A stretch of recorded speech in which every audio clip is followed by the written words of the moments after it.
This week on Notsam Wrestling, what was the best WWE TV show of the week? We talk about John Cena's retirement, The Undertaker and Goldberg, Joey Ryan, the King of Dong Style, is our guest. This is Notsam Wrestling. This is Notsam Wrestling. Introducing your host from New York, here is Sam Roberts. And here he is. Welcome. Welcome to another episode of Notsam Wrestling. Hope everybody's having a good week. Or whenever you listen to this. I just hope you're having a good time. It's going to be a fun episode of Notsam Wrestling this week. We got Joey Ryan. We'll talk about that in a minute. And a lot to talk about in the state of wrestling. Trust me, a lot.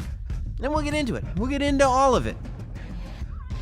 But, I was looking at Velveteen Dream's Instagram stories.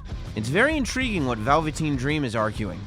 You know, you never know what you're getting with Velveteen Dream. He does a lot of stuff very controversial. Of course, we remember Velveteen Dream. Anybody that watched the last season of Tough Enough remembers him as Patrick. And even there, he was doing things that were stirring people up. He was getting people upset. The rest of the housemates were upset with him. At one point, Hulk Hogan was upset with him. And now we're seeing Velveteen Dream sending messages to Hulk Hogan through his wrestling attire. I think it's all great. I always liked Patrick on Tough Enough. I thought he was like the fan representative of the show. You know, a lot of the guys went on that show, and they didn't seem to know the first thing about WWE. They didn't seem like they were fans. I always thought it was weird. I guess it's not weird. They're just going to try to be famous and make a whole bunch of money. But, you know, you go on and you look at them, and they're like watching the WWE network in the house that they live in or whatever, but it's all news to them. You know, it's all like, oh, yeah, I was watching whatever, Vengeance from 2005 or whatever, and it was like it's brand new. They weren't at home. I would at least think that if you're going to be on Tough Enough, you would go home and watch a whole bunch of wrestling right before you got there. But I don't know. Patrick showed up, and he's this mega fan. But he says exactly what's on his mind. He gets people upset. I guess the Velveteen Dream is doing the same thing over on social media. You know, the talk right now, and a lot of this has been brought on by the interviews that the former Dean Ambrose, now Jon Moxley, did with Chris Jericho and then with Wade Keller, about creative in the WWE and why it's so bad and everything. And look, Velveteen Dream exists in NXT, where I've argued many times NXT takeovers are the best shows in wrestling. And you can't know why that is if you're not there, right? And even if you are there, if you're not in the ring, you can't really know. I can't sit there and tell you what makes NXT the best. Should we give all credit to the performers? I think they deserve a lot of it. Should we give credit to Triple H? I think he deserves a lot of it. Should we give credit to Shawn Michaels? I think he deserves a lot of it. Should we give credit to the crowd? I think they deserve a lot of it. You know, there's a lot of credit to go around. But the critique of the main roster based on those podcasts and other things lately has been that the creative simply, I don't want to say they don't know what they're doing, because I think the critique usually falls back on the creative of the show in a general sense, not necessarily blaming the creative team, which I think is at least a step in the right direction, because most of the people criticizing the show don't exactly know how the show gets made. Heck, most of the people on the show probably don't exactly know how the show gets made, okay? But, you know, the talk is that these guys, and you see it all the time with people in NXT. You know, you see it with the Viking Raiders or the Viking Experience, or no, they're the Viking Raiders now, right? Well, you see it to an extent that over the last couple of weeks they haven't even been on TV. What happens to them? You know, I don't know. But the Velveteen Dream has been adamant about his point that performers who are blaming the bad TV on the writers are off, that they're wrong. He says, think about how many actors who do a good job or a bad job will blame it on the writers. The actors have to be responsible for their own performances on television. And he said at the end of the day, that's what you're responsible for as a pro wrestler. Regardless of what you're given, you are responsible for portraying your part. And he went through an Instagram story and he brought up several examples in the WWE of people who were given characters that maybe was not the greatest creative of all time and made it work because that's what the job is. And he brought up Goldust, and he brought up Eugene, and he brought up Santino Marella, and he brought up the Boogeyman, and he brought up a couple of others that probably, that in some cases, Doink the Clown, that depending on who's portraying these people, it wouldn't have worked. If Matt Bourne hadn't been portraying Doink the Clown, that character wouldn't have worked. If the Boogeyman weren't the Boogeyman, it wouldn't have worked. You couldn't have had anybody other than Santino Marella be Santino Marella. And so what Velveteen Dream is saying is that, look, these guys made it work. It's on you to make what you get work. Now, this puts Velveteen Dream in an interesting situation. This means that when he gets to the main roster, he's either going to have to live by that or eat crow. And I think he'll live by it. I think part of this is him motivating himself, knowing that at some point he'll be on the main roster. And when he's there, he's going to do everything in his power to make it work. I'm interested to see what his perspective will be once he gets to the main roster. But from an outsider's perspective, I think there is some truth in what he's saying. I think that there is this thing in wrestling where you want to control your own destiny, but you signed with WWE. You don't really get full control of your own destiny. You only get control in the sense that you're on television and it's live TV, so you have the freedom to try to make this work. In film, you don't have that freedom. In film, you go out there, you get the performance of a lifetime, but if the lighter hasn't lit the set properly, if the director isn't shooting properly, you know, if the writer didn't write, well, I guess the writer's different, but if the stuff that you are not aware of, the cinematography, the lighting, the sound, the CGI effects, the stuff that goes in later, that stuff that you are not in control of can make or break your performance. In WWE, the TV is live, which means once you're out there, you're out there. And I think more often than not, it is a performer's job to try to make the best of whatever they're given. I mean, think about the late, great Dusty Rhodes. Okay, I was thinking about him a lot this week because we lost him this week a few years back. And a lot of people were tweeting about their memories. I don't think I ever got to meet the American Dream Dusty Rhodes, which is super unfortunate for me. But a lot of people did, you know. Right after he passed away, we did a great podcast with Corey Graves, like 4 years ago, if you want to try to find that. Because Dusty Rhodes did so much with everybody that was in NXT at that time. But when Dusty Rhodes got to WWE, he was not necessarily put in a position to succeed. Dusty Rhodes showed up, and instead of being the Dusty Rhodes that had become world famous, instead of being the Dusty Rhodes that was a headliner, instead of being the Dusty Rhodes that everybody knew, he was told to wear yellow polka dots. He had to come to the ring dancing and wearing polka dots and get that over. And guess what Dusty did? He got it over. That's one of the great strengths of Dusty Rhodes, that he was given this ridiculous scenario. It never made any sense, except I want to see him in polka dots. And guess what? Okay. He said, I signed to WWE to perform in a role that you want me to perform in. So if polka dots is what you want, I'm going to go ahead and I'm going to make polka dots work. And Dusty made polka dots work. And there is some of that we all have to keep in mind when you're negative about something. And I'm not saying this is about Dean Ambrose. I'm not saying this about anybody, because I am no expert in the WWE creative process. I am by no stretch a sports entertainer or a performer. I am not sitting here and saying anybody complaining about the WWE creative environment who actually works under the creative environment is wrong. I'm not in a position to say that they're wrong.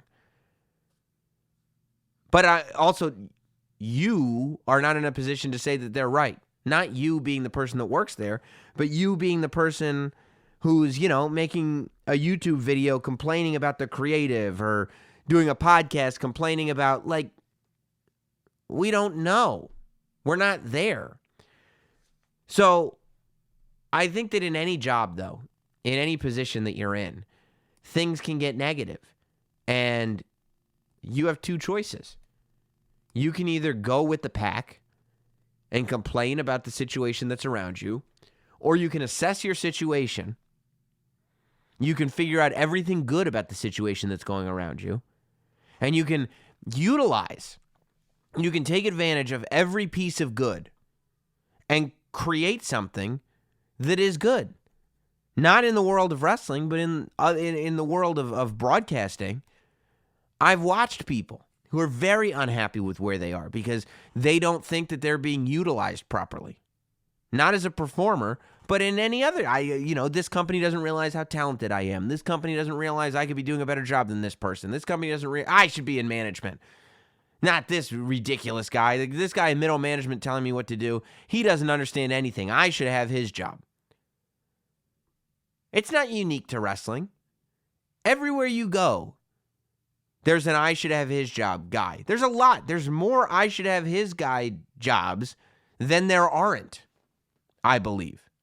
But the people that succeed are not the ones saying I should have his job. They're the ones saying, how can I use the skills that I have to provide the best value for this company under the jurisdiction that they have put me under? How can I, in the position that I've been put in, provide a best value to this company using my skill set, using what I am good at? If that's the attitude you have going in, I think 9 times out of 10 you're going to succeed. That's always been my attitude going in with just about everything. That's why, in WWE, I go on those kickoff shows, and they said, Sam, we just want you to give your opinion. So I'm sitting here going, okay, something I can do because I don't actually work for WWE, because I'm an outsider, is I can give an unfiltered opinion. And it might not be popular, but it'll be interesting. Who's going to come on the kickoff show and say Tyler Breeze has not been good since he left NXT? No one. But we're all thinking it. We all know it's true. So I'll be the one. Let me take the heat on that. But it's the same way, that I've been in broadcasting. It's the same way, if you're working in an office and you're going, well, the company doesn't value me. Who cares? Stop worrying about whether the company values you or not. If you're going to work there, just get the most out of it that you can and provide the most value to the company. It works every single time. Every single time. I'm interested in where all this Velveteen Dream stuff goes. I'm really, really interested. But I like that he's got a mouth on him. I like that he speaks his mind. I think it's very, very interesting. Hey, speaking of making things work and speaking of a guy that speaks his mind, my guest this week on the Not Sam Wrestling is Joey Ryan. Joey Ryan has a great new documentary that I got a chance to see. It's called This Is Wrestling. And it basically follows Joey Ryan over the course of the last couple years. It gives a little recap over who Joey Ryan is, how he got into wrestling, follows him into TNA, out of TNA. It basically really kicks in after Joey Ryan does not get picked in his WWE tryout. After his WWE opportunity goes away, that's when the doc kind of kicks in and tells the story of the rise of Joey Ryan throughout the independents. And it tells the story of independent wrestling through Joey Ryan, but it also tells the story of a guy who took what could have been the worst professional thing that's ever happened to him and made it the best professional thing that's ever happened to him. It's really, really interesting, and if you get a chance to see it at some point, I would absolutely do that. I wanted to talk to Joey Ryan about the documentary, about what life is like on the independents right now, about the fact that he has seemingly turned down all offers, and at Bar Wrestling, he announced that he's staying in the independents. So the rumors of him going to NXT, it's not happening. Rumors of him going to AEW not happening. Why? And what does that look like for Joey Ryan going forward? I wanted to get into all of that and more, and we did it. This week on Not Sam Wrestling, it's the king of dong style. It's Joey Ryan. The Not Sam Wrestling interview. I'd like to welcome to Not Sam Wrestling somebody who has done more for independent wrestling in the last several years than just about anybody. There's a small handful of people, I think, that have turned independent wrestling into what we know it to be, kind of this entrepreneurial place that goes beyond the ring, and a place where wrestlers can actually survive and prosper without being under anyone's thumb, without being under any contract, and it's redefined the business. He's got a new documentary that is it's on the festival circuit right now. It's called This Is Wrestling.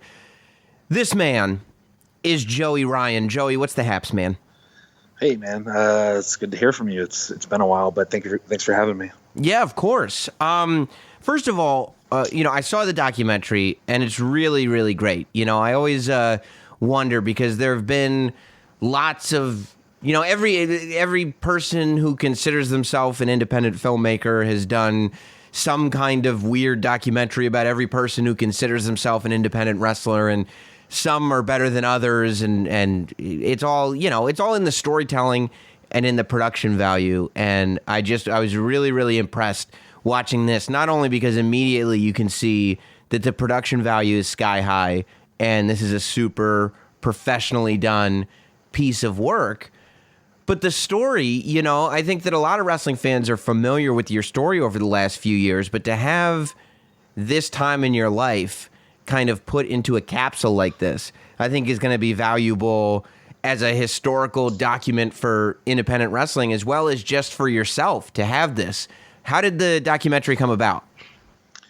So James Agisto, one of the directors, approached me about probably, because I think they filmed me for almost 2 years. So it had been a couple, obviously a little bit before they started filming. So anyways, he is a big wrestling fan, and he had just learned about independent wrestling. He didn't know it even existed. Wow. And he was fascinated by it, and he kept researching it, and he kept coming back to what he told me was me as the most interesting or different person inside independent wrestling. So he approached me. He actually invited me out to lunch, and I went and had a lunch with him because he sent me his credentials. He works on Bar Rescue. Yeah. And so I went and had a meeting with him, and he just kind of pitched it to me. He said, "Hey, we'd like to follow you around, and document you, and you won't know we're there. We'll shadow you. We'll cover our own travel. You won't have to pay us. We just want to get this. We're just big fans, and we want to do this." So it sounded easy, non-intrusive. So I agreed to it, and then they started following me around, and got actually a pretty good time, because they got the stuff with Cody in the cage in the Cow Palace, and stuff with Mick Foley in Ireland, and Candice's farewell match. So it was a good time for them to follow me around. Was it at all difficult with any of the independent promoters explaining that you had a film crew that was going to be with you now? It was no, I wouldn't say it was difficult, because I think I've gotten to a status now where people trust me, or, right. or people so I think, I don't think it wasn't too difficult. The only place we had a roadblock was filming stuff in Japan with DDT, because the culture there, the wrestling culture there, because our documentary obviously goes behind the scenes, and the DDT was reluctant because it was going to break kayfabe. Right. So their culture of Japanese wrestling, they aren't where we are in America, where it's kind of an open book. So that was the only the only holdup we had. But other than that, everyone was super cool. Have you watched it? Do you watch it? Are you the type that will go back and be able to watch it and enjoy it? I've seen it obviously a couple times, because throughout the editing process to what the final version became. And you know what? It's to me it's boring, because it's my story, and I lived it. But it's the fact that it's engaging an audience, and people seem to really like it, and it's getting, great reviews. In that first festival we put it out, we won the best picture, so like on the first festival. So, it's kind of cool. It's kind of surreal that people are connecting to it, because again, it's just my story. Is it kind of amazing to you? Because I would imagine the world that you're in, you work so much, you travel so much, you're at so many shows, that everywhere you go, people are kind of aware of who you are. People are aware of what you're doing. The fact that there is still this massive audience that kind of knows WWE and wrestling that's on TV, but is so unaware, as big as independent wrestling is, that there's still this giant group of people that are completely unaware of what it is. Well, I mean, you got to think about how many people there are in general, and not only in America but in the world. So, it's definitely like independent wrestling is still definitely an underground scene. Although it's pushing those limits, and I think I think the independent wrestling boom has a lot to do with WWE finally acknowledging that independence existed by, when they debuted Kevin Owens, and and they're like, oh, he's been grinding for 15 years. And then, their casual fans are like, wait a minute, like we just heard of this guy today. And they go Google it.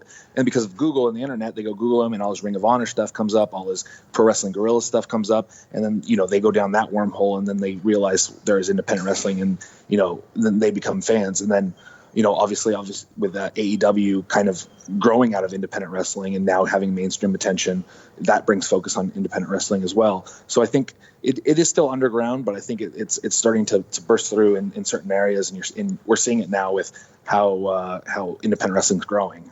How do you feel about people getting to know you a little bit more as a person? You kind of present this character that everybody's gotten used to, super over the top, super outrageous.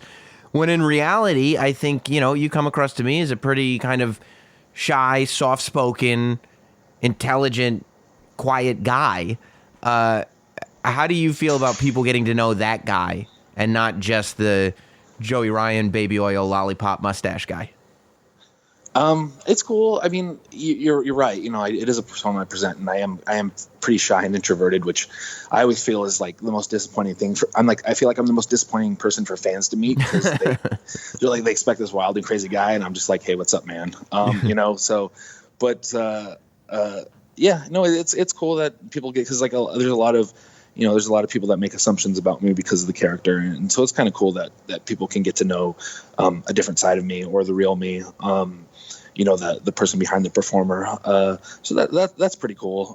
Because obviously the character is very polarizing, and I get a lot of hate for it. But for people to see, behind the scenes is definitely cool. Do you feel like you still get hate for it? I feel like there was that thing, when the Dick Suplexes first kind of started, and you got that new wind in your career, and everybody became obsessed with this move, and you ran it for all it was worth, and kind of continue to run it for all it's worth to this day. I feel like in the beginning, when it first happened, there was a lot of the backlash, and a lot of the people who didn't like that it, whatever, exposed the business or made a joke out of everything or this or that. I guess I feel like now, because you've been so inarguably successful and you've completely grown and grown and grown this fan base, I guess I don't, and you would probably hear it more than I do, but I don't hear the voice of that critic nearly as loudly as I did in the beginning. It's definitely toned down a bit, and it helps that Mick Foley did the Dick spot with me, and Billy Gunn and X-Pac and Johnny Gargano and D'Lo Brown just did it, and Nunzio, and all these major names in wrestling now are 3 Hall of Famers, and some. So I feel like if there was fan resistance to it, to see that it's accepted by the wrestling world and the wrestling community, helps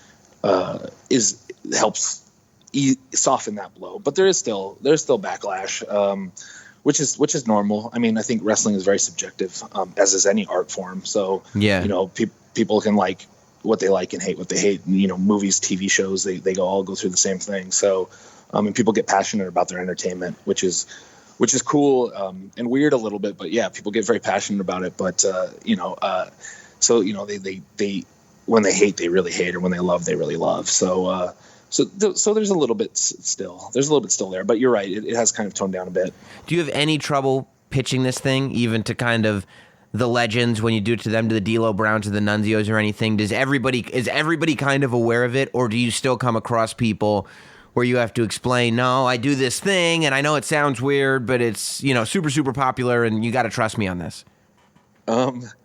Yeah, most people are aware of it. I mean, most wrestlers know what's going on within the industry, even on the independent level. So most people are aware of it.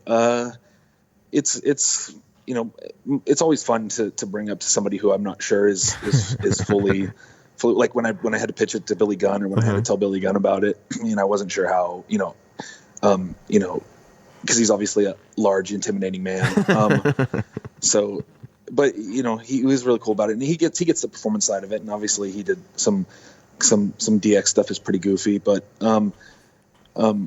so he was cool with it. But yeah, it's always kind of fun, and it's even more mind blowing because when as you see in the documentary, no spoiler, I'm hoping it's not a spoiler anyways, that Mick Foley actually knew of it and pitched the idea to me of him doing it. Yeah.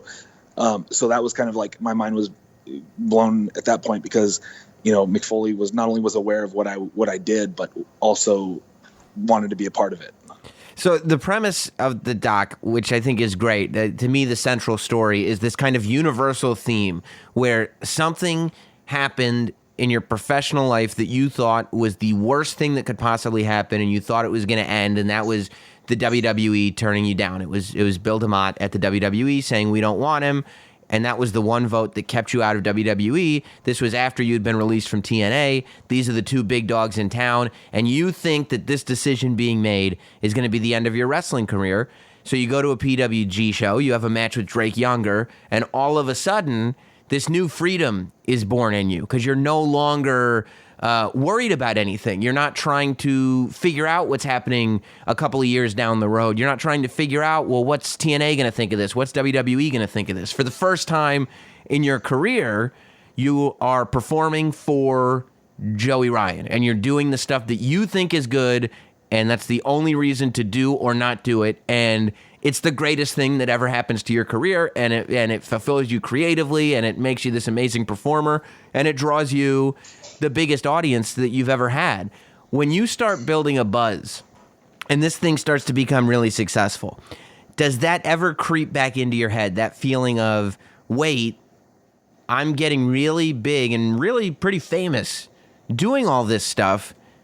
There is still that little kid in me that grew up watching WWE. Oh boy, have I screwed up my chances as I've gained them back. I mean, that's always a possibility. It's weird because we want to have goals. We want to have aspirations, and obviously most wrestlers, when they get into it, want to be in WrestleMania, or they want to be on the WWE roster, or whatever it is, and that's the goal. And when that goal gets taken away or ended, then then you don't know really what do you do? Why are you still doing this? But as you mentioned, the finding a new way to look at wrestling, where I'm more creatively open and free. It might make it more difficult for me to transition over to a major company, but I don't know. I feel like I'm in an okay spot because it's kind of weird. Almost in every profession or occupation, the goal for everyone is to be their own boss and to set their own schedule and to be successful on their own terms. In wrestling, it's kind of weird because you're not really considered a success unless you sign that away to somebody else. So there's like a little bit of pressure too for wrestlers to be like, I need to get a contract with somebody because that's how you measure success in wrestling. But the more, the older I get and the more, I look at what I've done and the business I've created for myself, I realize that I am my own boss, and I'm making it work. And, I got to take that as success and take that and not get too caught up in landing a contract anywhere. Who taught you the entrepreneurial side of all this? Because it's not like you just decided, okay, I'm going to be an independent wrestler and I'm going to make my money by doing wrestling shows, like you really shaped this into a much bigger business in terms of branding yourself, in terms of finding new and original things to do and new and original ways to merchandise yourself. I mean, and you're doing it today. I saw it at StarCast. You were doing the Dick Touch photo op. You know, like you've always got some new, fresh way to make money doing this. Was there anybody that taught you that part of all of this? I guess it was just through experience and I guess environment a little bit, you know, like pro wrestling tees becoming a thing really, really, really changed the game for independent wrestlers as far as merchandising goes. And, you know, and those guys are super helpful when, you know, when there's ideas to promote or pitch or capitalize. You know, they have a good system there. You know, just being good friends with the Young Bucks and seeing what they did. And, you know, they had to learn on the go too, because their popularity, you know, and that wasn't overnight. Obviously they've been working at it a long time, but like it really grew with when they became essentially YouTube stars on Being the Elite. Yeah. So you know, just watching how they do it or asking them for advice as I go, hey, I know you guys are doing this, but at a larger level. You know, do you guys, you know, how did you guys handle this? So just, you know, I guess just reaching out to friends when I needed, not, you know, sitting down and taking a course on entrepreneurship, but just kind of, you know, trying to reach out to my friends who have been there, have gone through the similar stuff and getting their advice helped along the way. Yeah. And I guess part of it is kind of the new school of mentality. I feel like the old school, whether it's in wrestling or any other business, I feel like the old school mentality is far less cooperative than it is now, meaning you wouldn't necessarily be friends with the people that are more successful than you or as successful, or you know what I mean? Like when you're looking at the Young Bucks, they're doing what you're doing on a bigger level. There probably was a time that you would look at them with kind of competition and jealousy and not go to them for advice, but on your own, try to figure out how to beat them and probably not be able to do it. I think that we're in a different time though now where wrestlers and people outside of wrestling and bigger business seem like they work together a lot more and kind of have this understanding that as one grows, all can grow, and it just gets bigger and better for everybody.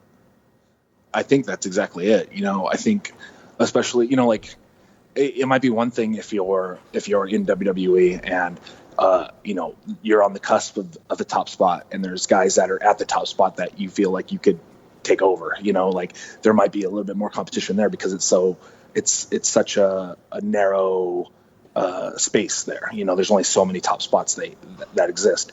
Independent wrestling is different because, you know, as you mentioned, as it grows, everybody does better. So I think there's a little bit more. I'm not saying there's not a brotherhood in WWE or in any major wrestling company, but I feel like the brotherhood in independent wrestling is let's treat independent wrestling first and then let it trickle down to us.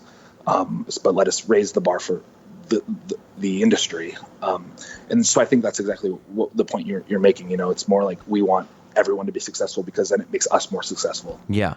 Yeah. How did you feel when your friends in your world that were kind of growing right alongside with you started to disappear and started to get gobbled up and signed? And I mean, that's from Drake Younger, who you said was kind of the catalyst for all this to happen. He ends up going to WWE, becoming a referee.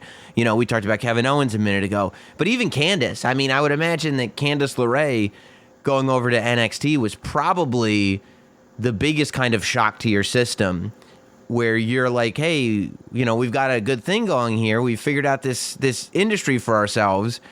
And slowly but surely, all your friends end up still going over to whether it's WWE or AEW or whatever company, Impact, you know, Ring of Honor. And Candice is kind of, I would imagine, the biggest brick in that foundation. Yeah, Candice's departure had the biggest effect on me, what I do, because obviously, you know, half of my bookings were teaming with her somewhere. But you know what? And it's kind of weird because you would think that, you know, all these guys going to NXT or signing exclusive deals, even with AEW, like you mentioned, would hurt independent wrestling. But I find that, you know, if let's say if Adam Cole doesn't sign with NXT, then maybe there's no spot for, you know, Flip Gordon to shine in, you know, and so in Ring of Honor. So I feel like in independent wrestling, there's always people waiting in the wings, talented people waiting in the wings, to take those spots when somebody leaves, that those spots might not have been open for, before they left. And, there's now, I think it's helped those guys, even though they're, my friends and I miss them and I wish I saw them more often, those guys departing give me more work, because now I'm more, since I'm kind of a bigger name in independent wrestling and there's less of us around, more people want a piece of me. So it's actually helped my business that they've gone on to these different places. So like I said, I feel like there's always another guy to come up and take the spot, and just needs that opportunity. Well, that's what I was going to ask. Do you worry at all that the long term, the general health of independent wrestling will start to not be as good because there's all these spots for people to go to? Like you said, as one gets better, the industry gets better, but as one disappears, does that work in reverse? And do you then have to take it upon yourself to try to make sure that the state of the industry of independent wrestling as a whole stays healthy, not just for you, but for everybody? Yeah, I do have pride in I guess how I've helped independent wrestling, or, even with just booking my own shows, bar wrestling out in LA, just having that place for people to work, just to keep the growing and keep the industry healthy, or the independent wrestling side of it healthy. But I'm finding that it's not just like these people that have been wrestling forever finally getting noticed. I feel like the wrestler is getting younger and younger, and that's like, I guess, every sport. Baseball's getting younger and younger, football's getting younger and younger. These guys are ready to go and learn quick. And you've got guys like MJF, who is early 20s, and I know he's with AEW now, but yeah, these guys that are that are wrestling, they understand it, what I didn't understand until maybe I was 30. They're getting it sooner and earlier, and they're working with a more variety of people. So I feel like there's always, even if it's not within the industry already, there's people that are training at wrestling school now that haven't even debuted, that are going to make a big splash because of the all the available openings in independent wrestling. And I guess you forget too, as wild as it is, because you just, kind of live this life and do what it is that you do, but you have to know that the kids that are in wrestling school right now trying to figure out what they're going to do when they get out, they've been watching you. Like, they've seen your journey, and that's why they're quicker. They don't have to figure out this as they go like you did, like the Bucks did. They can look at you. They can look at the people like you and say, oh, they can look at Colt Cabana and say, like, this is how people brand themselves. This is how people make money beyond just wrestling on the independents. Yeah, it might sound cliche, but I've been wrestling for 19 years now, so I've ran into a couple people that are in wrestling school or even wrestling, and they're like, "Oh, I've been watching you since I was a kid," and I'm like, "All right," yeah. So it is cool, but yeah, if we can set an example, and obviously, you just brought up Colt Cabana, who's a great example of this. If we can set an example for people to realize that they can do this on their own, and not necessarily like shun, the mainstream wrestling or the contracted work, but maybe having the confidence that you can do it on your own will help elevate you into positions in their company, or if you do sign, or even get you in a better position to sign, if you're confident in your ability and your I guess in your ways to make money or to be self-sufficient, then it'll benefit your career as a whole. Well, I think it surprised a lot of people when you didn't show up for AEW and Double or Nothing and everything around that, and that's because only a year ago you were right in there in the pocket with Cody and the Bucks and with and obviously with Hangman Page and being the Elite, and you had the huge spot at All In, and it kind of seemed like you were running with this crew.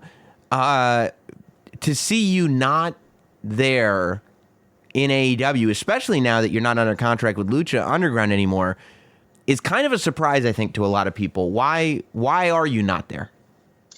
It's funny because people still think I'm there or expect me to be there. Right. Like they just associate you with that brand because of everything you did a year ago. get tagged in all those like AEW tweets and all that stuff because people assume that I'm with that company. And those guys are my friends, my best friends, and that doesn't change.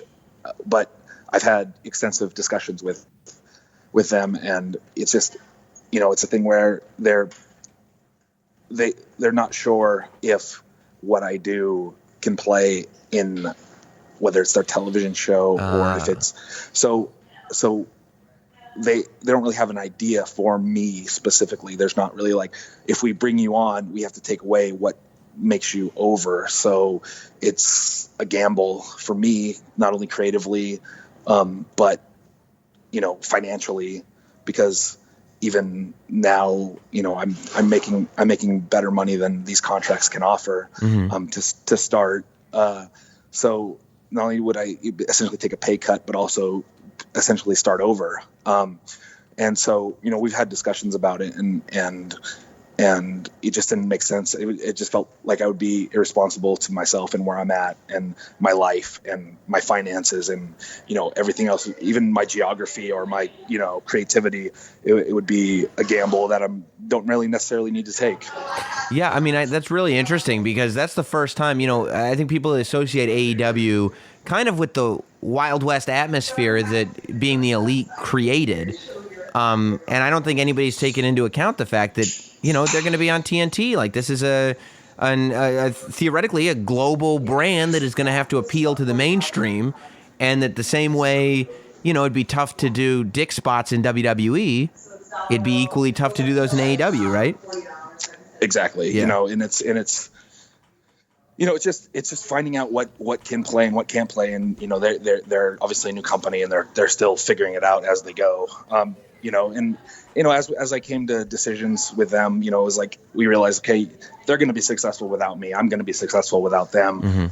Maybe our paths will cross at some point, but there's no urgency to it because neither of us necessarily need the other one right now. It'd be nice to work with my friends, but it's like I said, it's not a necessity right now, and until they figure out and learn, their own product and how they want to present it. And look, having a Joey Ryan level star still existing on the independents keeps that industry healthy, like we were just talking about, and allows people to grow. And maybe, I mean, it's not the worst thing for AEW to have you on the independents, allowing this talent pool to still be able to cultivate and theoretically feed them, right?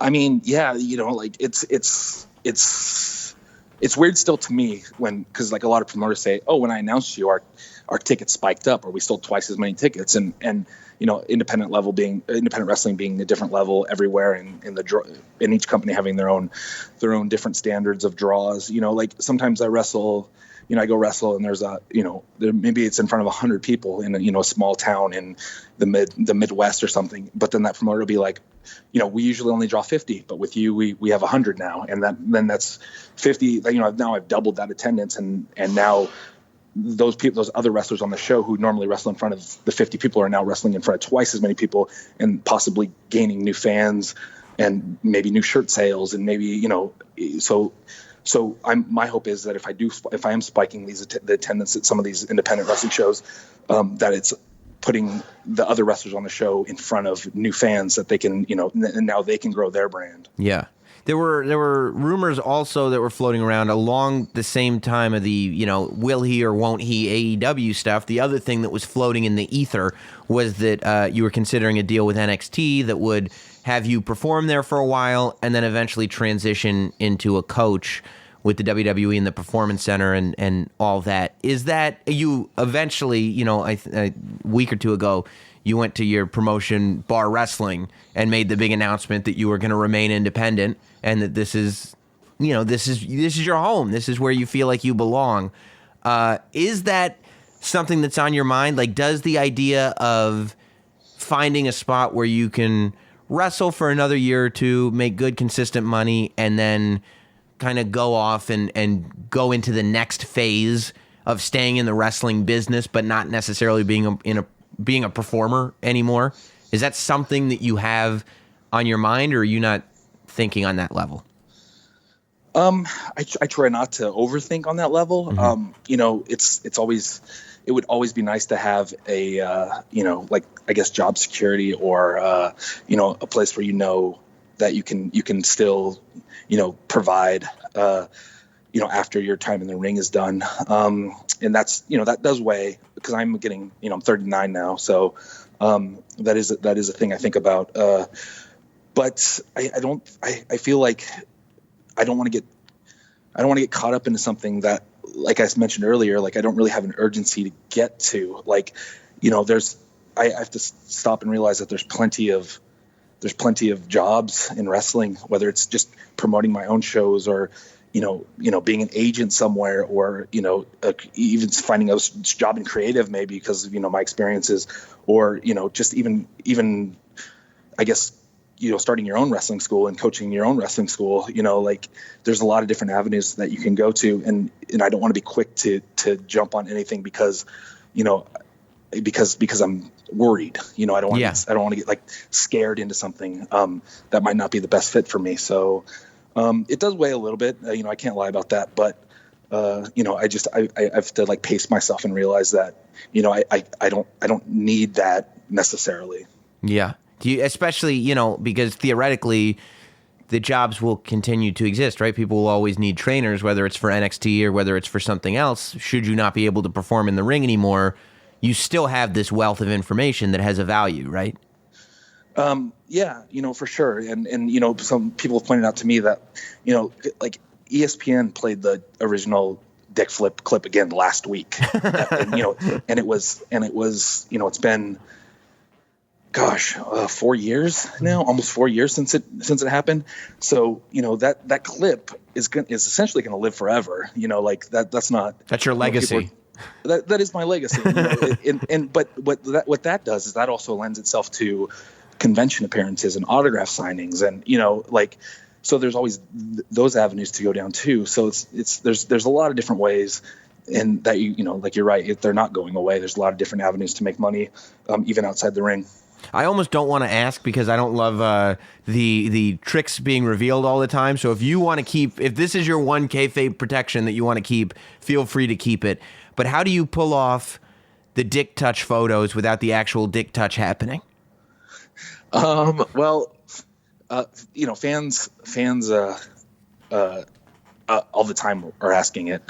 Merchandise tables at every show I'm at. Hey, can I take a picture touching your dick? And obviously it's over my wrestling gear. So at WrestleCon, High Spots saw all these photos going around. They said, you should be charging for this. Let's do this photo op. So we did the photo op during WrestleCon weekend, and it was pretty successful. So I think, it's gonna pop up, no pun intended, every so often, these photo ops. And it's just kind of, my penis is very professional, and it stays professional. It's these, people's, I guess it's the supply and demand of it. I mean, if there's a demand for these photos, then, sure, I'll do them. It's kind of fun and it's different and it sets me apart from everyone else. I feel like it's the ring gear version. So like when Sting does a meet and greet, sometimes it's a Sting meet and greet, but then if you pay a little extra, he'll put the makeup on and you can take a picture with Sting in the makeup. You can go to a Joey Ryan meet and greet, but if it's a special occasion, you can get a photo op and you can do the dick touch. I feel like that's your Sting paint. I mean, you're right. It is. It's something that is exclusive to me, or at least, I mean, I guess I'm the only one in wrestling that has a demand for it. So, so it's something that I can make my own and market myself, which is good to have in wrestling because, anything that can set you apart or stand out is better for you. Yeah. Do you see yourself doing anything with PWG in the future at all, or is that kind of done? I mean, never say never. I just, at a point where, my style didn't really lend itself well to that style. And also, not really having creative influence over it. Even though, I was one of the founders, that kind of led me to just starting my own thing where I could, do the bar wrestling thing. And, obviously it's a smaller scale than PWG, but it works for me. And, I found an audience and, and I can sell out a bar on a Wednesday night, which is kind of cool because it doesn't take away from my weekend work, which is where I obviously travel the most.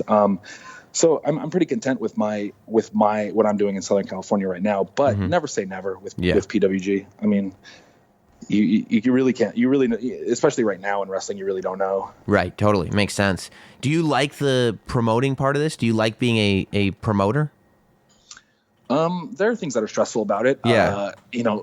The thing that I don't like the most is that, obviously there's a lot of wrestling out there and a lot of great wrestlers that want to work and they want to come out to LA and they want to do a show, but my shows are standing room only and in a tight space. So I can't have that audience there for 4 hours, so I try to keep it to a tight 6-match card and, 2.5 hours long. We don't even start till 9 PM because it's a weeknight, and I definitely don't want anyone there past midnight because it's a weeknight. So I can't really just keep adding on matches. So it's the most difficult part is to tell somebody that like, hey, I just don't have a spot for you without it coming off as, hey, I don't think you're good enough, which is not the case. So that's the most stressful part is having to tell people that there's just not a spot for them. But it's pretty rewarding when fans come up to you or other wrestlers and they're just happy with your show or what you've presented. Yeah, totally. Do you is there any way that fans, because I know that the documentary is on the convention circuit right now, is there anything fans can do to help spread the word or get it to a place in terms of finding a distributor that you want it to get to? Because I know that there's a lot of people pretty anxious to get their eyes on this thing. Yeah, I guess word of mouth is the way to go right now. We're because of the buzz it's getting and the hype it's getting and the great reviews it's been getting on the film festival circuit and convention circuit. We're hoping that we can ride that buzz into a good distribution deal, and I don't know if that's some sort of a digital release or a streaming service, but we're just, the more hype it gets, the better chance we have of getting a deal with somebody that can provide this for everybody. Yeah, well, like I said, it's a great story and it's a tremendous time capsule of everything that was going on there. Are you thinking now, like, okay, now that you've established that your future is in independent wrestling, the dust is kind of settled on everything, as much as the dust is going to settle, it's still wrestling and everything is topsy-turvy and can change on a dime. But for the most part, you're out of the Lucha Underground contract. We're not doing AEW. We're not doing WWE. We're staying independent. Have you kind of wrapped your head around what this next incarnation of Joey Ryan is going to be and going to feel like, and how you're going to keep momentum rolling the way it is?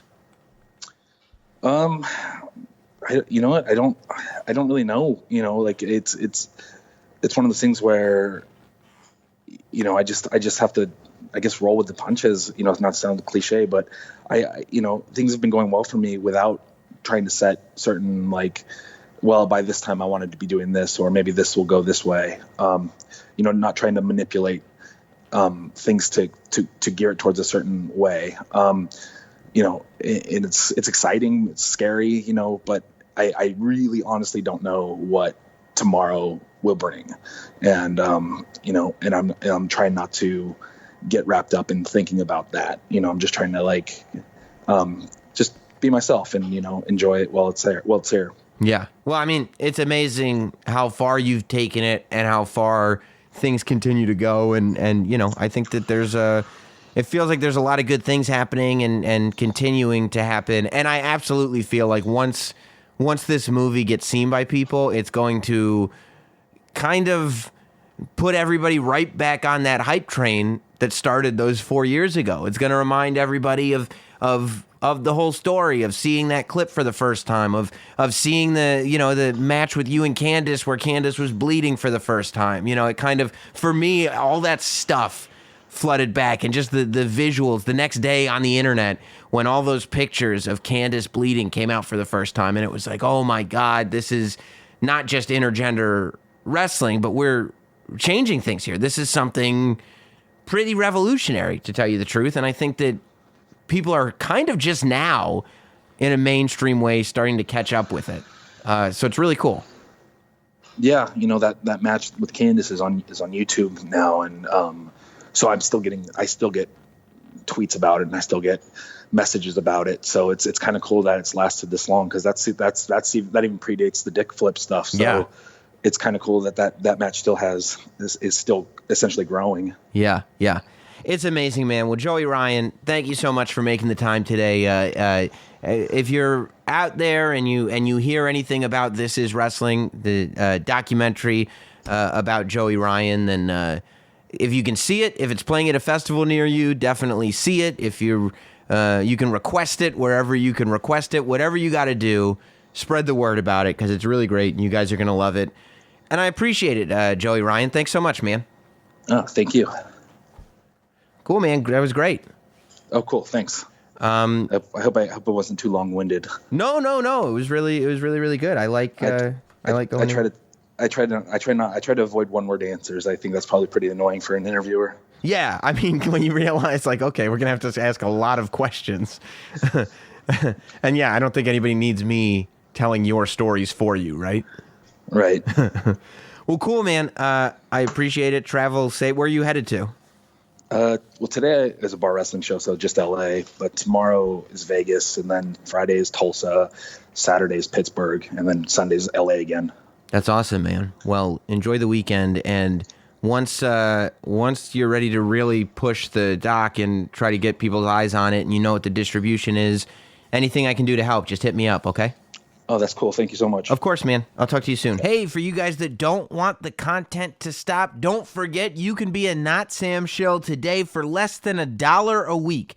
You can become a Not Sam shill at patreon.com/NotSamWrestling. We did an exclusive post-show, audio and video, all about Super Showdown. You'll get video interviews in advance. It's the exclusive place that you're going to be able to see the state of wrestling on video. Bonus shows all the time, including the post-shows, and captive audience, where I take somebody that may not be as familiar with wrestling as me, watch a show along with them, which you can watch with us, and try to explain why it's so awesome. Not Sam Wrestling, every single week, early, in advance, ad-free, the only place you can get it all. Patreon.com/NotSamWrestling. Keep this thing alive, support the podcast, become a Not Sam shill today. It's now time for this week's State of Wrestling. Here we go. Welcome to this week's State of Wrestling, where we break down the top 5 stories in this here world of professional wrestling, according to yours truly, the last professional broadcaster. Yes, you know him well. Sam Roberts, host of Not Sam Wrestling.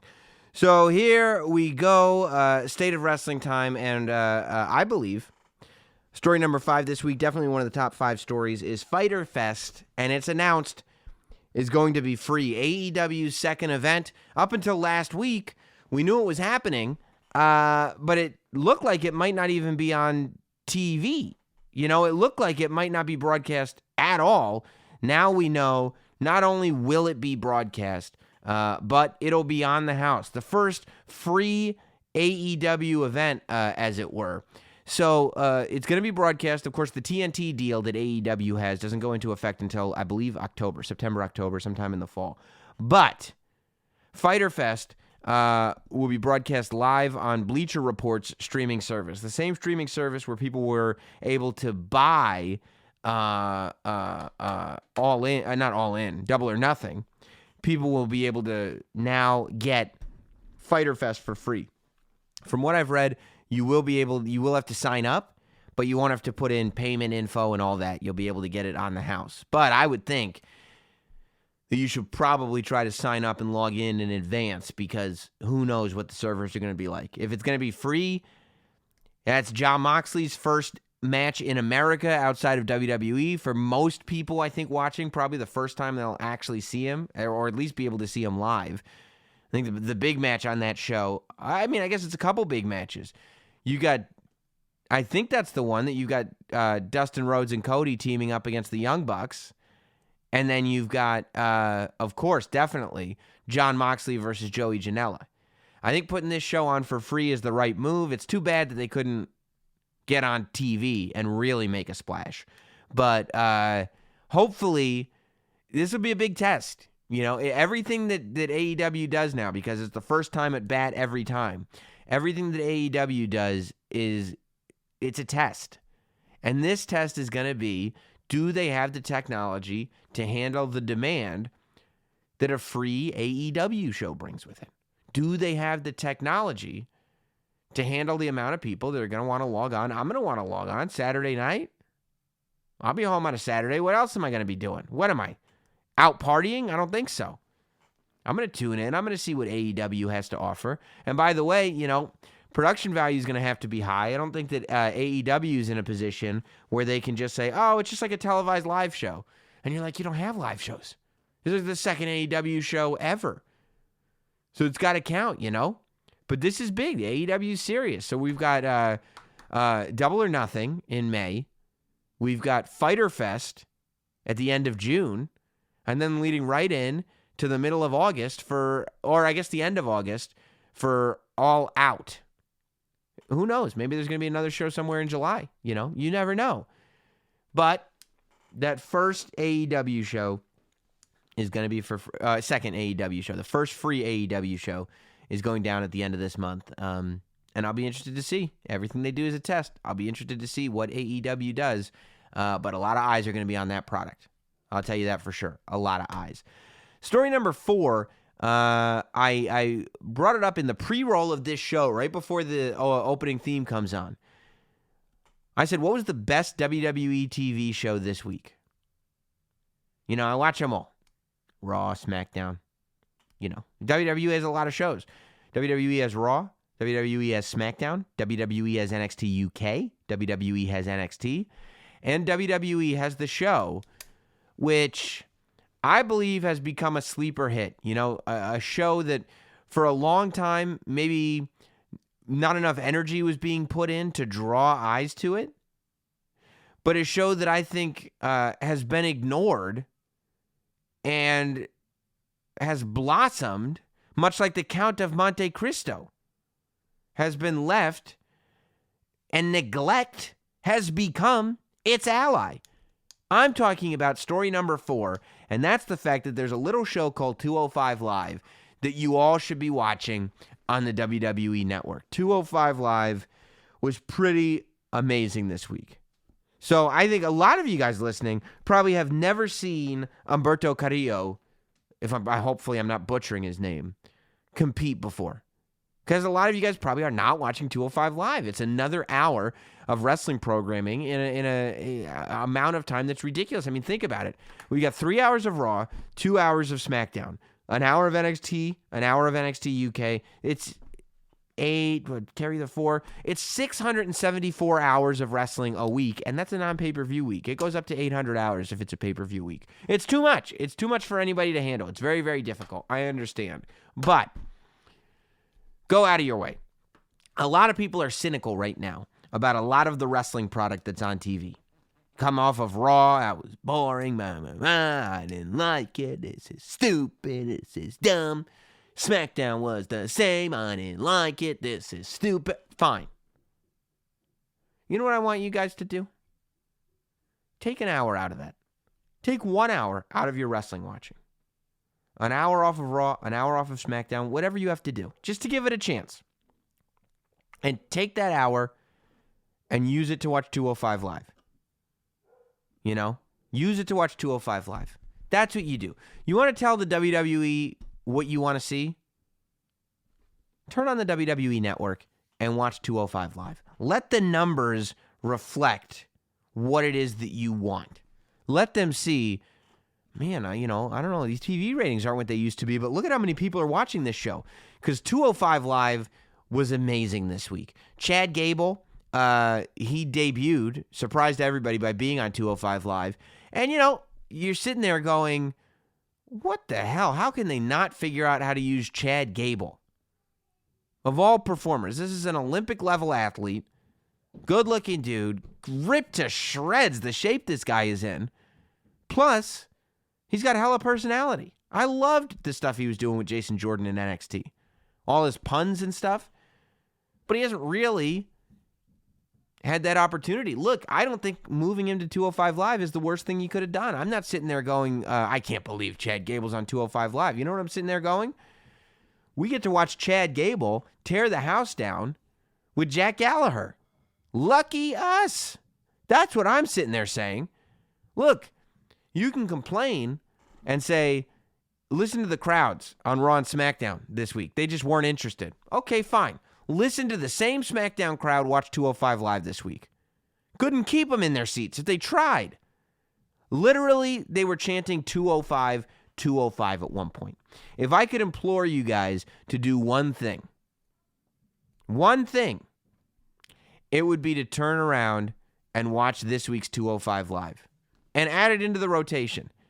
Take an hour out of your regularly scheduled wrestling watching, watch 205 Live this week, and then say, you know what, it's good enough that I'm just going to add the hour.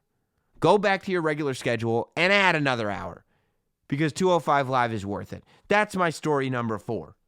205 Live is a low-key, amazing show, and it was the best WWE TV show this week. Check it out. Check it out. You will not regret it.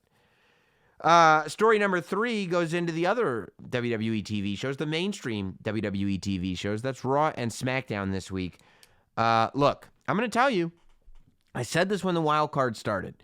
The reason that I am in support of the roster split is because when you have storylines that are already feeling a little thin on a 3-hour Raw, when you're stretching out the same storyline across 5 hours of television every single week, you can't do anything with it. It's too much.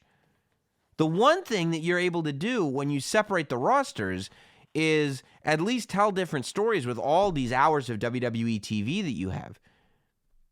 You know, when you start, and this is what happened when Raw turned into the Raw Super Show, and eventually they just got rid of the brand split. SmackDown became a show that you just didn't have to watch because it was just sometimes it was good matches, but it was really retreads of what you would see on Raw. And if anything really happened on SmackDown, you'd see it in a video package on Raw the next week anyway. I was watching SmackDown this week, and for the first time, I'm going like, you know, it was, I liked last week when I saw Alexa Bliss and Nikki Cross, when I saw them kind of have their bonding thing, and then Alexa Bliss was still a heel on SmackDown, but Nikki Cross wasn't there, so it was almost like Nikki Cross doesn't see that Alexa Bliss hasn't changed. She's not a good person. But now, the Alexa Bliss Nikki Cross story is coming all the way to SmackDown, so you've got both performers on SmackDown. I'll tell you when I realized it was a problem. I forgot who was on what brand. I forgot. When I saw, like, Alexa Bliss is challenging for the SmackDown Women's Championship at the pay-per-view. I guess using the wild card rule because she's still on Raw. Nikki Cross, I was like, oh yeah, I guess she is on Raw. Real quickly, I feel like we're going to forget who's on which brand. Now, maybe that doesn't matter. Maybe who cares who's on which brand? We don't need everybody to remember that. Okay.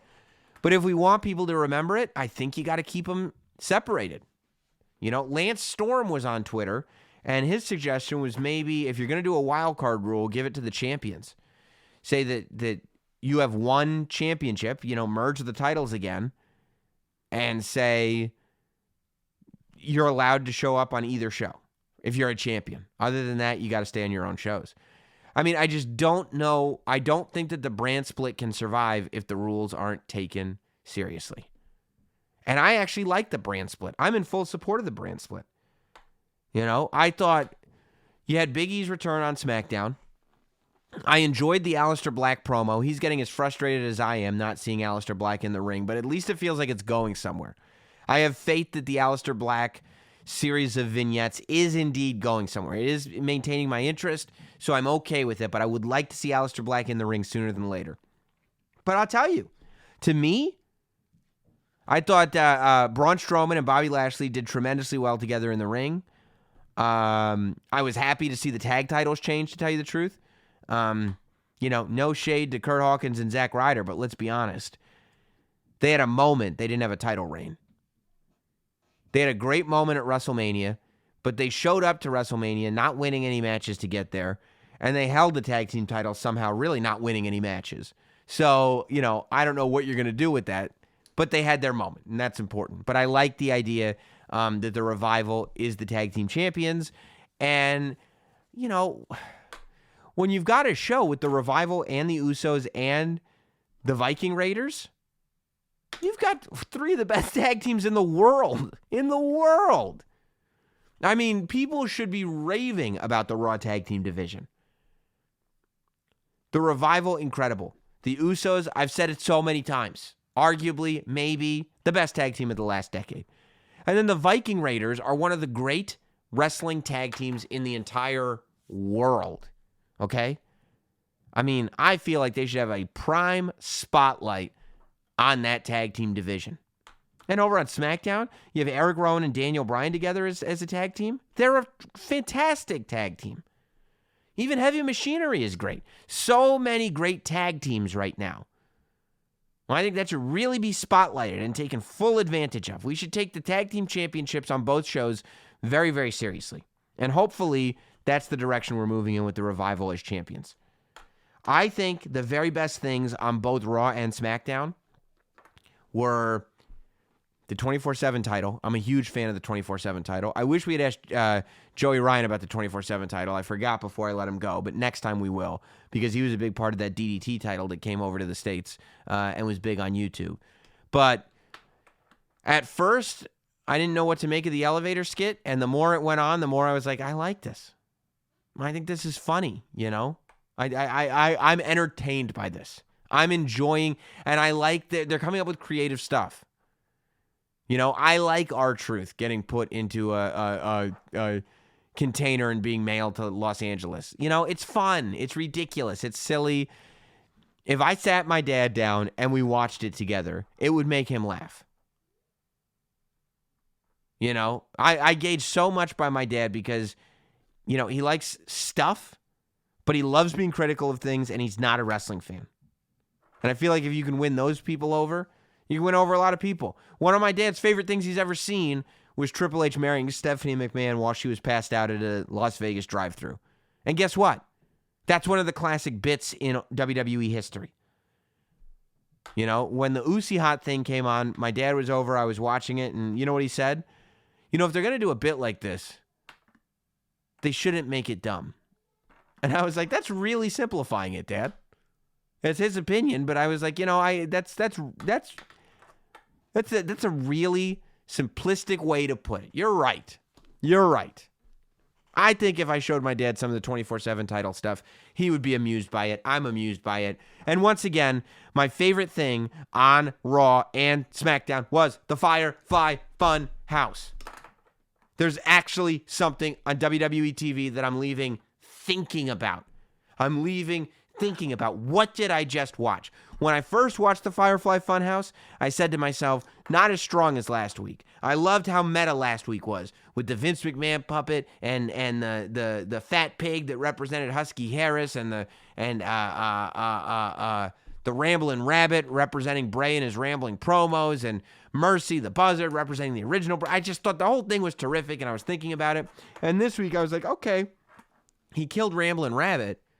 And then I go, wait a minute. There's way more going on here. Ramblin' Rabbit got smashed into smithereens because he wanted to talk about what was really going on in the Funhouse. The Funhouse, representing WWE, he wanted to do one of these tell-all things. And he got smashed because when you're working in WWE, you're not supposed to tell the truth. That's, I think, the message that Bray Wyatt was sending out to us.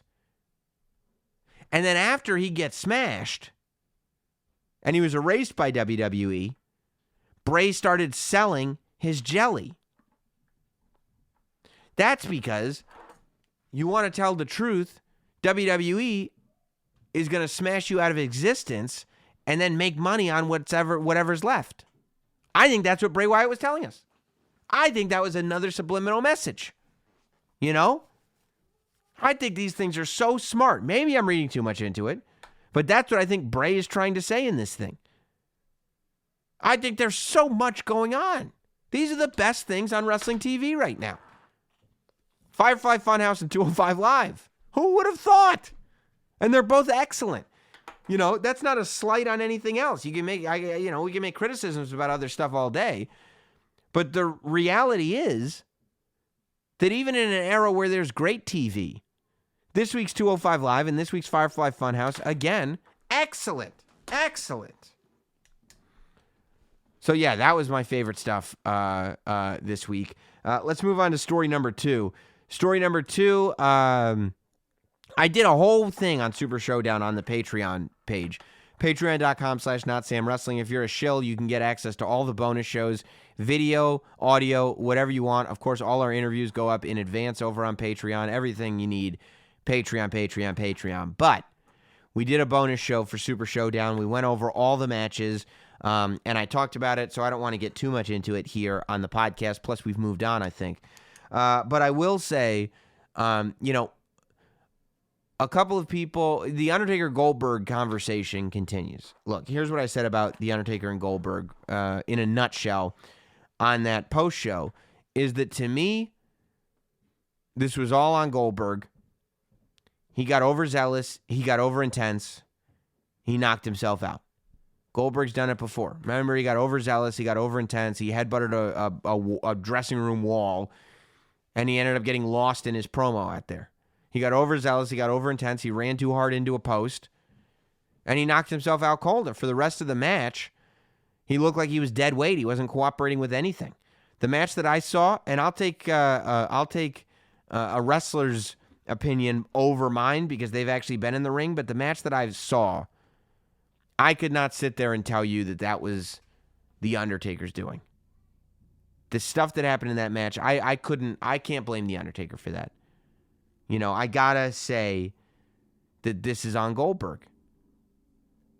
The Goldberg's the one that is at fault for that one. But some people are saying, and I think it might have been Mark Henry, or I don't remember who it was. Some people are saying, I don't want to attribute it to anybody and not be sure, that it is unfair to do to Goldberg and The Undertaker what wrestling fans are doing to Goldberg and The Undertaker. That you can't disrespect their legacy. Now, there's a couple of things at play. First of all, I don't think anybody should be saying the WWE is in the wrong for forcing these guys to wrestle, because WWE is not forcing these guys to wrestle. WWE is saying, I think you provide a value. Do you want to get in the ring again? And these guys are accepting the offer. So it's on these guys for accepting the offer, not on WWE for making the offer. WWE is not their parents, you know? So I don't think WWE is at fault. And I am there if The Undertaker wants to get back in the ring. You know, I am not one of these guys that say, please retire, Undertaker. I'll watch The Undertaker until I'm a dead man, you know? His entrance is incredible. I'm okay with it. But in terms of disrespecting legacies, I don't think that anybody is disrespecting Goldberg or The Undertaker's legacy. I don't think that the criticisms are about the legacy of The Undertaker and Goldberg. I think they're about the immediacy of The Undertaker and Goldberg, you know? I think that if The Undertaker and or Goldberg announced, you know, we're done, we're hanging up the boots, especially if The Undertaker said today, I'm retiring from wrestling, nobody's going to sit there and say, good, that last match sucked. They're going to have a celebration, the likes of which even Ric Flair would go, wow. When The Undertaker announces that he's done, his legacy is going to be celebrated maybe more than any WWE superstar in history. Nobody has a legacy like The Undertaker. And I don't think anybody is taking that legacy away. If they are, they shouldn't. But I don't think anybody's sitting here and saying The Undertaker is not one of, if not You could make an argument at this point that The Undertaker is the greatest wrestler of all time. And I don't think anybody's taking him out of that conversation. I don't think anybody's sitting here and saying The Undertaker is not one of, if not the greatest wrestlers of all time. But what people are saying is he's got to be careful about who his opponents are. I think if The Undertaker's opponent were somebody young who he could count on in there, somebody who does this day in, day out, who's ready for any situation to happen in the ring, Elias, for example, that was what I advocated for, have an Undertaker-Elias match. I think an Undertaker-Elias match would go a lot differently. I think a Goldberg-Elias match would go a lot differently, but Goldberg's got to relax. Goldberg's got to calm down. You don't need to be getting this intense, G-Man. I mean, come on. Chill out when you're in there. You keep knocking yourself unconscious, and it's making the product worse. Stop knocking yourself unconscious. It's bad for you. You can't do that. You got a family at home. They don't want to see you get knocked out. Relax. Bring the intensity down a couple notches. You're making people lose faith in The Undertaker. Losing faith in The Undertaker or losing faith in Goldberg is different from taking their legacy away. I don't think having faith in either of those two is the same as acknowledging their legacy, you know?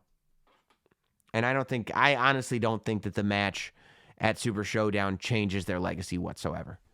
I think at the end of the day, those two are both still legends. Goldberg fans are going to remain Goldberg fans. Undertaker fans are going to remain Undertaker fans. But that pissed off look on The Undertaker's face at the end of that match said it all. Said it all. Let's end with story number 1. John Cena one time got a boner when he was wrestling. I'm just kidding. It is a John Cena story, but he said a couple of things this week. He did say that one time he got an accidental boner while he was wrestling. But he also, the conversation about John Cena retiring came up. Now, I got to tell you something, man.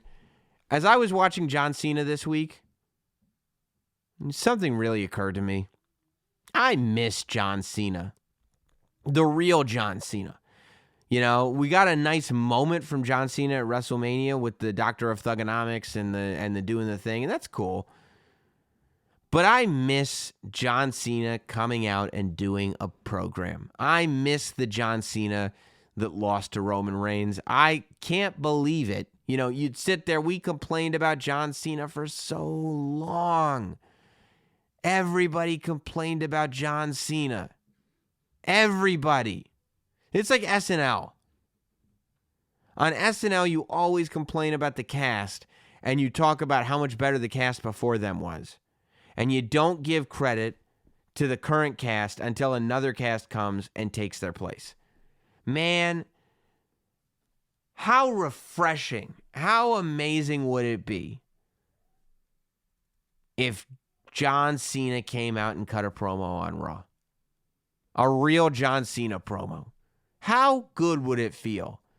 Do, do, do, do. Well, sounds like we're having a good time tonight. And John Cena comes out and does his John Cena thing. And spends like 15 minutes just in the ring hyping up a story. Let's get through Stomping Ground. Let's bring back John Cena to have a match at Extreme Rules. I miss John Cena, man. But John Cena, he was running around doing press this week because he's going to be the host of Are You Smarter Than a Fifth Grader on Nickelodeon. And, of course, wrestling follows him wherever he goes. And he, first he was talking to TMZ about retirement. I think TMZ asked him about the Undertaker-Goldberg match and whether they should retire. And he said that, you know, he doesn't believe that somebody else should tell a performer to retire. He believes that that's one of those things that they're going to have to answer. That each and every performer decides when they should retire. And I agree with that. You know, if you're still drawing an audience, if there's still a value, if you're still going to sell stuff, keep performing if you want to keep performing. You know, if you're really that bad, people won't buy tickets, right? So I'm agreeing with him on that, but then they asked him, what about you? And he said that that's something he's been thinking about. That he's been thinking about, you know, he's 42, and he's been thinking about what his retirement looks like. And then he went on Andy Cohen's Watch What Happens Live, And he clarified, one of the callers called in and asked him about retiring, and he clarified that he'll never be retired from the WWE. He's going to do Fast and the Furious. He's going to do Smarter Than a Fifth Grader. He's going to do everything that he can to be mainstream movie star John Cena, and good on him, you know. He makes me want to buy pistachios. But he said he'll always be involved somehow. He said again, he doesn't know what his in-ring career looks like. I mean, I'll bet John Cena could still go. You kidding me? But he doesn't know what his in-ring career looks like. But what he does know is that whether it's in front of the camera or behind the camera, he will always be a part of the WWE in some way, shape, or form. And I believe that. But when you really think about it, it has been super weird not having John Cena around. It's odd. It's odd. There's been a real gap from the WWE since John Cena left, and it hasn't been filled. And it hasn't come close to being filled, you know? And I think there are guys that could fill it. I think theoretically Seth Rollins could be that caliber of a guy. Roman Reigns could be that caliber of a guy, but, you know, I think that people don't have the patience to go through another rise of John Cena. You know, John Cena, it took years to actually get respect. For many, many, many years, it was, we don't want to see John Cena. And, excuse me, I don't think that the WWE wants that again. I don't think that the WWE wants another, our main good guy gets booed at every building and we have to explain why. You know, I don't think that that's the vibe WWE wants. But people are I think people are ready for a new star. People are ready to see a star come out of the rubble that's been left from John Cena. There's a lot of guys out there that are on the cusp. There's a lot of guys that potentially could be stars. But there isn't a guy right now who's the next clear face. WWE needs a face. They need a face of the company. They need, this is our guy. And I know that they were building Roman Reigns, but either make Roman Reigns that guy or make him, you know, second in command. If you can make a face of the company that's even bigger than Roman Reigns and allow Roman Reigns to stay in the position that he's in, you've got two mega stars there. But you got to do it, man. You got to do it. And it means making somebody look like $1 million. And maybe that's the plan with Roman, man.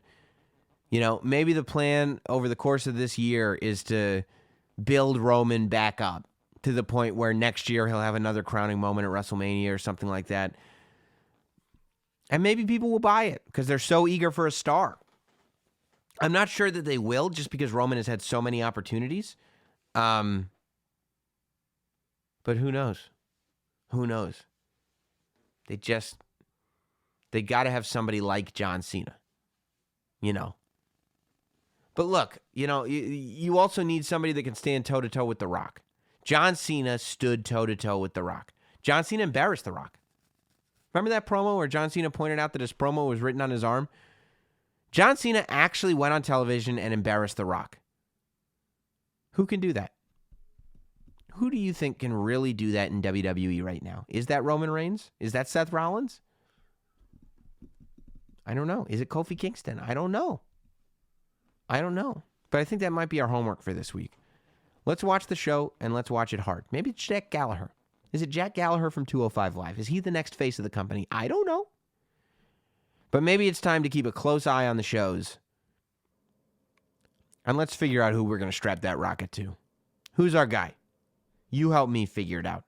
We'll be right back here next week on Not Sam Wrestling. I can't wait for you to join me. We'll see you then. Goodbye, everybody.